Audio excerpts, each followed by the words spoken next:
ब्रह्मरूपमादिमध्यशेषसर्वभाषकम्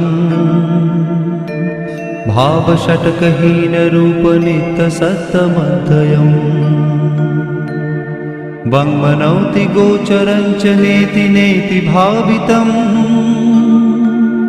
तं नमामि देवदेव रामकृष्णमीश्वरम्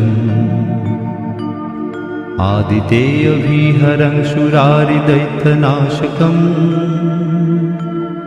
साधुशिष्टकामदं महिषुभारहारकम् सद्मरूपतत्तकं युगे युगे च दर्शितम् तं नमामि देवदेव रामकृष्णमीश्वरम् सर्वभूतशरणं